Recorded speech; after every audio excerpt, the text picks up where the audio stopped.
현근택이란 암초를 만난 이재명 대표. 퇴원에서 밝힌 일성 들어보시죠.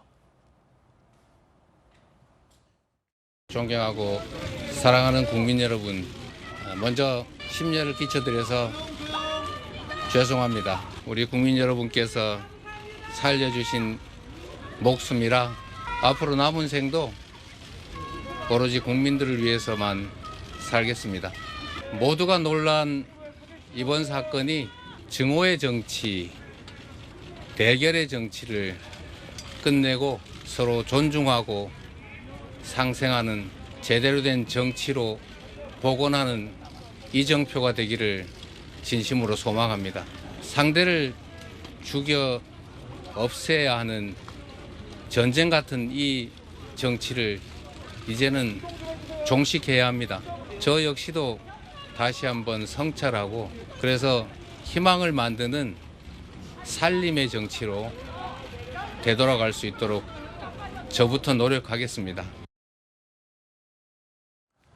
건강이 상당히 회복된 듯해 보입니다. 그러면서 부산 소방 경찰 의료진께 감사하다라는 말씀도 덧붙였습니다. 원래는 이게 이 대표의 피습 테러 이후의 일성이 돼야 했는데 정성호 의원과의 나눈 이 문자가 이재명 대표 피습 이후의 일성이 돼버렸습니다.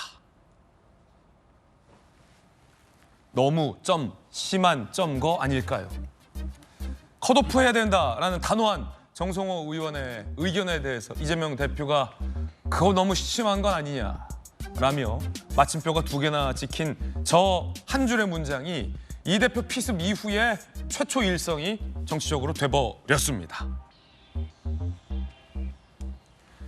정치권에서는 후폭풍 논란도 만만치 않습니다. 들어보시죠. 피습 이후 이재명 대표의 첫 메시지가 현근택은요인 것입니다. 공천 컷오프는 안 된다는 사실상의 가이드라인을 내린 것이나 다름없습니다. 징계 수위를 두고 측근과 몰래 상의하는 장면은 이재명의 뜻이 곧 민주당의 결정으로 이어지고 민주당은 공당이 아닌 이재명의 당이 되었다는 것을 적나라하게 보여줄 뿐입니다. 이 대표의 진짜 속내가 현근택 컷오프는 너무 심하다라는 것이 공공연히 드러났는데 그 누가 합리적이고 상식적인 감찰 결과를 내놓겠습니까? 정치권에서 바로 비판이 나왔습니다. 이 대표의 피습 이후 첫 메시지가 현근택은요라는 것이 됐다. 가깝다는 이유로 성희롱, 측근의 이 성희롱 발언을 무마하려는 건 아니냐라는 비판이 당장 나왔습니다. 이원욱 의원 같은 경우는 어제 기자회견을 열고 탈당을 했죠. 그러면서 강력하게 이 대목을 비판했습니다. 이게 사당화의 증거다라는 겁니다. 그 이유는 당의 별도의 윤리 징계 기구가 있는데 그것과 무관하게 대표가 징계 수위를 문자 메시지로 결정하는 게 사당화의 증거다라고 강하게 비판했습니다. 여러분은 어떻게 생각하십니까? 사당화되지 않은 정당이라고 한다면 있을 수 없는 얘기다. 사당화의 완전한 증거다. 이 성희롱, 측근의 성희롱성 논란에 대해서 컷오프를 하겠다는 정성호 의원을 만류하는 듯한 이건 너무 심한 것 아니냐라는 이 대표의 징계 논의 문자, 여러분 어떻게 생각하십니까? 정태근 의원님, 이원욱 의원 같은 경우는 이게 사당화의 증거다라고 비판했는데 정 의원께서는 어떻게 보십니까? 실제로 말이 안 되는 일이 벌어진 거죠. 그러니까 이제 보통 정당 내에서 보면 뭐 윤리위원회든 뭐 윤리감찰단이든 이게 이제 대표나 당 조직과 별도로 독립적으로 운영되게 돼 있거든요. 그런데 이제 징계 수위를 놓고 대표가 협의를 했다라는 것은 뭔가 감찰단한테 어느 정도까지 해라라고 사인을 주기 위한 전제 작업 아니냐. 그러니까 이제 뭐 그 홍익표 원내대표 같은 경우에는 의견 수렴 절차다 이렇게 얘기를 합니다만 의견 수렴을 왜 해야 되는 거죠, 이런 경우에? 그러면은 독립적인 윤리기구를 둘 필요가 없잖아요. 그러니까 아까 이원욱 의원이 얘기했던 것처럼 사당화 논란이 벌어지는 거죠. 자, 그렇다면 현근택 부원장이 건넸다는 발언, 어떤 발언인지 다시 한번 살펴보겠습니다. 그러니까 이게 과연 컷오프를 시킬 만한 정도의 성희롱이냐를 두고 어쩌면 이재명 대표와 정성호 의원의 인식 차이가 드러났다. 뭐 이런 해석도 오늘 언론 보도로 나오고 있습니다. 지역 정치인을 수행하는 여성 수행비서에게 너희 부부냐? 지역 정치인과 니들이 부부냐? 이석주 지주와 너가 부부냐? 말이 지나치다라는 현장에서의 항의. 감기도 너네 같이 걸렸잖아. 같이 사냐? 뭐 일각의 언론 보도에서는 뭐 더 심한 말도 현근택 부원장이 한 건 아니냐라는 보도도 있었습니다만 현 부원장 스스로가 해명하기로는 너네 같이 잤냐라는 말은 A 씨도 정작 못 들었다라고 했다라고 반박한 바 있습니다. 결국은 컷오프를 시켜야 한다는 정성호 의원에 대해서 컷오프는 안 된다라는 의견을 병상에서 밝힌 이재명 대표. 일단 강력계 형사에게 먼저 질문 드려야 될 것 같습니다. 성희롱입니까? 아닙니까? 이 발언 자체가 사실이라면 성희롱에 해당하면 분명하죠. 물론 성희롱 자체는 오프라인에서의 성희롱은 법적 처벌 대상은 아닙니다만 이 컷오프 여부를 결정하거나 당내 징계 사유로서는 충분히 작용 가능합니다. 일단 민주당이 윤리감찰단의 감찰이 시작된 것 같은데 이 감찰 조사 이후에는 윤리심판원에 넘겨 심의를 진행하지 않을까 싶습니다. 지금 현근택 부원장 주장은 해명을 어제 저희가 보도해드리긴 했는데 일단 나는 술에 취해서 기억이 안 난다. 그런데 뭐 심한 말, 너네 같이 뭐 밤을 새웠냐라는 거는 당사자도 안 들었다고 하고 주변에 있는 많은 사람들은 너희 부부냐라고 내가 했다는 걸 안 들었다는 사람도 많다. 하지만 뭐 좌우지간 미안하다. 이런 입장인데 그럼에도 불구하고 이건 성희롱에 해당한다 이 말씀이시군요. 일부 사실관계를 부인하고 있는 것 같아 보이는데 동석자들에게 사실관계를 확인해 본 바 일부 사실관계는 사실과 다르다는 취지로 항변하고 있는 것 같습니다. 그렇지만 무엇보다도 당사자가 이와 같은 말을 들었다는 취지로 주장하면서 일을 그만두기도 했고 이석죽 씨 역시도 이와 유사한 취지의 주장을 하고 있는 것 같습니다. 그리고 사건 직후에 전화를 10여 통 하거나 문자 메시지를 보내면서 사과 메시지를 전달한 전반적인 경위에 비춰보면 일부 사실관계의 증가와 감소는 있겠습니다만 성희롱 발언을 한 것 자체는 사실로 확정될 가능성이 상당히 많아 보이고 그동안 이전 유사한 사례, 성희롱 발언을 이유 삼아 징계가 이루어졌던 민주당 내 다른 인사들의 사례에 비춰보면 당원 정지 결정이 나옴이 합당해 보이는 사안이라고 평가됩니다. 그렇군요. 강력계 형사 출신의 박성배 변호사는 이건 명백한 성희롱에 해당한다라는 의견을 냈습니다. 어제 전직 여가부 장관 출신 김희정 전 의원은 이 발언을 여성 정치인의 입장에서 듣는다면 굉장히 모욕적이다라는 해설을 해서 굉장히 돋보이기도 했습니다. 김희정 의원께서는 어떻게 받아들이십니까? 이게 컷오프 감이냐 아니냐를 두고 어쩌면 정성호 의원과 이재명 대표의 판단이 달랐다. 뭐 이렇게 해석하는 분도 많은데요. 이제 이게 사실이면 여성뿐만 아니라 남성이 들어도 이거는 기분 나쁜 이야기입니다. 그렇군요. 예, 그 수행 비서하고 또 후보에게 동시에 한 얘기잖아요. 그러니까 그거만 보더라도 모두에게 명백히 성희롱성 발언은 맞는 것 같고요. 저는 이제 현근택 그 부원장 입장과 그다음에 아까 문자 메시지 두 가지 차원에서 보고 싶은데 현근택 후보 같은 경우에 술 마셔서 기억이 없다 이런 얘기 했잖아요. 예. 자, 정치인이 100번 잘하는 것보다 그것도 중요하지만 한 번 실수하지 않는 게 더 중요합니다. 그런데 술 마셔서 기억이 나지 않을 정도라면 술 마시지 말아야죠. 마시지 말았어야 되는. 예, 술 마셔서 내가 무슨 말을 했는지를 취해서 기억하지 못할 정도라면 안 마시는 게 저는 맞다고 생각합니다. 예. 그러니까 그런 점에서 변명의 여지가 없다고 생각하고요. 두 번째는 저 문자 메시지 내용인데 정말 딱 보면서 굉장히 아쉬웠습니다. 저는. 이제 정성호 의원의 죄라면 들킨 죄죠. 들킨 죄. 예, 체리따봉 권성동 의원도 첫 번째 죄는 들킨 죄였잖아요. 들킨 그런데 이제 내용을 보면 아쉬운 점이 뭐냐면 현근택은 어떻게 할까요?가 아니고 현근택은 어떻게 되나요? 라고 당내 분위기를 물어보는 거였다면 얼마나 좋았을까. 예. 그리고 그 내용 가운데 이제 뭐 그 컷오프감 이런 얘기 나왔을 때 분위기가 굉장히 안 좋군요. 당무감찰 뭐 받아보고 원칙대로 가야죠. 이런 얘기가 저 문자 안에 있었더라면 상황은 완전히 달라졌을 거라고 생각합니다. 예. 이제 그게 아니니까 굉장히 공교롭게 이제 비춰지는 그런 측면이 있어서 저는 굉장히 아쉽고 조금 속상한데 네. 이제 윤리감찰단에서 지금 진행 중이니까요, 조사를. 그 결과는 지켜봐야 되겠습니다만은 원칙대로 가야 된다고 보고요. 그리고 온종주의에 빠져서 하면은 당이 망하는 지름길이 된다. 저는 이렇게 생각합니다.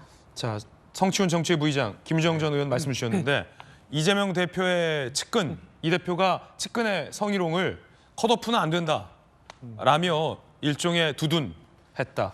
이런 해석 가능하다고 보십니까? 그렇게밖에 볼 수 없죠. 저는 의견을 물어봤다는 의견에 사실 동의할 수가 없습니다. 예. 김주영 의원님께서도 말씀하셨지만 이재명 대표가 물어볼 수 있는 거는 뭐 감찰 지시를 해야 할까요? 뭐 이 정도가 됐어야 된다고 봅니다. 내용에 대해서는 사실 정성호 의원님께도 물어보면 안 되는 거죠. 왜냐하면 정성호 의원님도 그 윤리심판원에 소속돼 있는 게 아니지 않습니까? 예. 그렇기 때문에 정성호 의원도 어떻게 보면 판단할 수 있는 위치나 자격에 있는 분이 아닌데 어떻게 되나요까지 물어보는 것도 저는 그 부적절하다고 생각하고 그렇기 때문에 감찰 지시를 해야 할 정도인가요? 라는 그런 의견 정도였다면 가능한 것인데 일각에선 아니 당대표가 후보 하나 컷오프 시키고 못 시키고 결정도 못하냐 뭐 이런 반박도 가능할 것 같은데. 당대표가 후보 하나 컷오프 시키고 못하고를 결정하면 안 되죠. 그것이 사당화인 것이죠. 그렇기 때문에 사당화의 증거라고 말하는 건데 저는 사당화가 됐기 때문에 과연 저런 것인가? 그건 조금 이견이 있습니다. 왜냐하면 오히려 사당화가 지금 되지 못했기 때문에 사당화를 하기 위해서 저런 작업들을 하고 있는 걸로 비춰질 수 있다. 그럼 지금 사당화가 진행 중이란 말씀이세요? 그거를 그렇게 오해를 받을 수 있다는 거죠. 그렇기 때문에 또 윤리심판원에 대해서 다들 그런 생각들을 하지 않습니까? 이거 다 지도부의 의중대로 하는 거 아니야? 라는 예. 의심이 항상 어떤 지도부든 있었는데 이것이 지금 확신이 될 수 있는 상황입니다. 그렇기 때문에 당의 윤리심판원의 독립성과 이런 위상을 되살리기 위해서는 한 가지밖에 없습니다. 이번 결과가 혹독하게 나와야 된다고 생각합니다. 오히려 이재명 대표의 측근이기 때문에 더 혹독하게 결과가 나와야 그 의심을 불식시킬 수 있는 것이지 다른 어떠한 뭐 변명, 어떠한 의견 제시 이런 걸로는 지금 국민들이 바라보고 계시는 그 의심의 논처리를 거둘 수 없다고 생각합니다. 오늘은 정확하게 총선 90일 전입니다. 이 논란은 이 대표 측근의 성희롱 논란과 더해져서 사당화 논란까지 함께 논란이 되고 있는 셈이 됐습니다. 저 문자 메시지가 들켜서 말이죠. 친낙계 의원들도 이 이재명 대표와 정성호 의원과의 징계 수위 논의 문자 메시지에 강력 반발하고 있습니다. 친낙계도 반발, 민주주의 실천 행동, 친낙계 모임이죠. 이들이 의견을 나눈 건 징계 윤리위 회부 여부가 아닌 징계 수위에 대한 흥정이다. 흥정이다. 대표와 측근이 당원, 당규를 초월해 지배하고 있다라며 강하게 비판을 했습니다. 논의가 아니라 흥정이다. 흥정. 자, 물론 친명계에서는 강하게 반발합니다. 먼저 홍익표 원내대표는 저거는 흥정이 아니다. 의견 수렴의 과정이다. 중진 의원 한 분한테 의견을 물어본 것이고요. 징계 수위는 윤리감찰단에서 판단하고 최고에서 결론을 낼 겁니다. 정성호 의원님이 무슨 결정권을 가진 분이 아니기 때문에 의견을 수렴하는 과정이라고 저는 생각을 합니다. 그것이 윤리감찰단의 결론을 내는데 어떠한 영향을 미치지 않을 것으로 저희들은 보고 있습니다. 그렇게 돼서는 안 되고요. 안민석 의원은 한술 더 떴습니다. 의견을 청해 듣는 과정이긴 한데 악의가 없다. 글쎄요, 여기서 악의, 선의는 왜 나옵니까? 지금 이 대표로서는 이제 이번에 있기 때문에 공식적인 어떤 회의라든지 어떤 공적인 시스템이 제대로 작동될 수가 없는 이제 그런 상황이라는 것은 이해가 가고요. 국민들 보시기에는 조금 아쉬움은 있을 수 있죠. 그럼 대표 입장에서는 회의를 소집할 수도 없고 이런저런 상의를 이제 해야 되지 않겠습니까? 악의 없이 그래서 아마 정성호 의원의 그런 의견을 구하는 그런 차원이었을 거예요. 김주영 의원님, 악의 없이 의견을 구한다.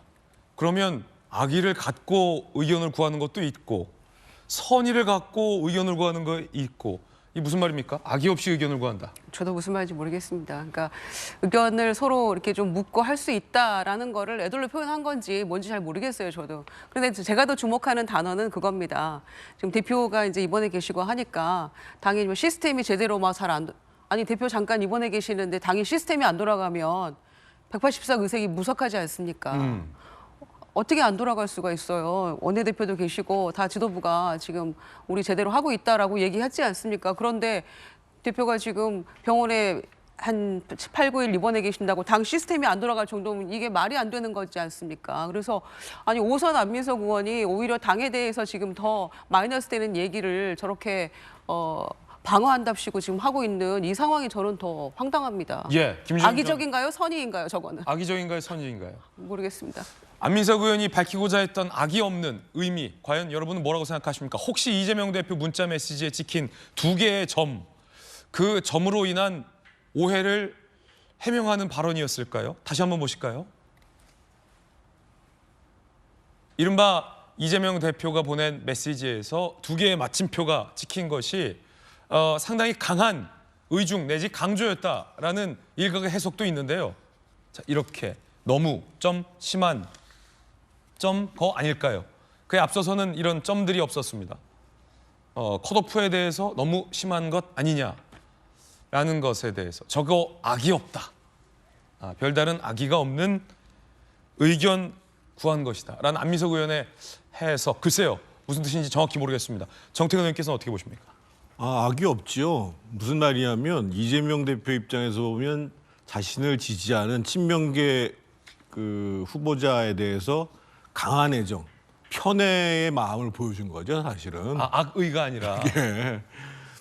근데 참 그 안민석 의원도 그 다선 의원이시고 오래 정치를 하셨는데 여기서 왜 저런 얘기를 하는지 잘 모르겠어요. 그러니까 저는 지금 이제 그 민주당뿐만 아니라 국민의힘도 마찬가지인데요.